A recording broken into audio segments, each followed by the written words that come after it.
Hi, my name is Izzy. I'm a student here at Cornell. Like you, I spend a great deal of time studying, but I'm also involved in the Greek system, president of a campus club, and I love to doodle when I probably should be taking notes.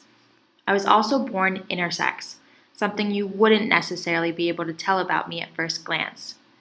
Intersex is a term used to refer to those individuals who have a different combination of all of these, which people usually use to determine one's biological sex. What's interesting is about 1 in every 2,000 babies are born intersex, about the same chances as being born with red hair. I was born with an intersex condition called complete androgen insensitivity syndrome, or CAIS. Although I am phenotypically female, I have XY chromosomes. I was born without a uterus and with gonads, a cross between an ovary and a testes, instead of ovaries. Intersex people inhabit society differently than most. In order to explain this dynamic, we first need to explore the concept of the gender binary. Gender may seem simple, but the myths surrounding this concept mask its true complexity. The gender binary is present throughout our daily lives in ways that often go unnoticed. It's prevalent in our language, in our dress, and in our behavior. It even follows you into the bathroom. So what is this gender binary exactly? Well, the gender binary refers to the social decision wherein all individuals can be labeled and sorted into two distinct categories, man and woman.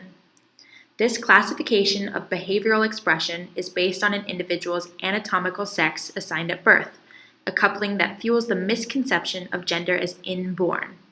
However, gender is something that you do rather than something you're born with. Whereas sex is a label of your biological anatomy, gender is comprised of your personal identification and self-expression. Often the rigid expectations of a person's birth sex do not match their understanding of who they are. No one notices the dichotomous nature of gender until it isolates them personally. Different configurations of gender practice are promoted, challenged, or reinforced in given social contexts.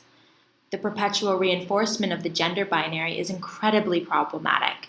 First of all, it discredits the experience of all the people who do not identify as male or female. The gender binary also creates unrealistic expectations that unnecessarily dictate and restrict social behavior. Compared to the general population, gender diverse kids face drastically increased rates of suicide, self-harm, drug abuse, school dropout, assault, and bullying. Every individual's gender is unique. If we were to try and categorize or classify all gender representations, we would need an infinite amount of categories. The progressive spectrum model promotes more fluid gender identities and strives to expand safe spaces for the LGBTQIA+ community. So boy or girl? Perhaps we've been asking the wrong question all along. This question is particularly relevant to the medical community, where intersex bodies have caused a considerable amount of anxiety. Those born with ambiguous genitalia become the object of immediate scrutiny. After being born, the genitalia of intersex babies are often surgically altered so that the intersex body will be able to fit in with society's gendered construction. Many parents worry that their child will have a hard time if their identity does not align with the typical notions of male and female, causing lifelong social repercussions. This illustrates the political power of the gender binary and how that power is reinforced through the constant expression or classification of bodies based on their masculine and feminine characteristics. Not only is our behavior heavily influenced by gender, so is our language. We use pronouns like he, him, his, and she, her, hers, but what pronouns describe those that aren't adequately represented by those words?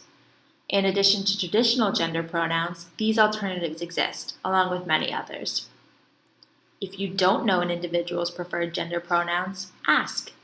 Better yet, offer yours first. In order to be more inclusive of non-binary bodies, you should avoid making assumptions about another's gender identity. I challenge you to get educated. The reason intersex bodies are often invisible is because in order to discuss intersex, we have to talk about sex and genitalia, concepts that make people uncomfortable. This discomfort surrounding intersex bodies needs to be addressed. Often intersex individuals are told their condition is something that they need to hide or keep to themselves. This fosters a false sense of shame. This discomfort and false sense of shame can extend to all gender nonconforming bodies. Let's expand the scope of safe spaces here at Cornell. Don't be afraid to ask your friends, classmates, and peers for their preferred gender pronouns.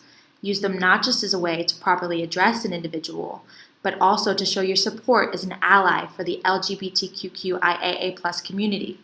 Start thinking of gender, sexuality, and even sex as a spectrum rather than distinct categories. Be mindful.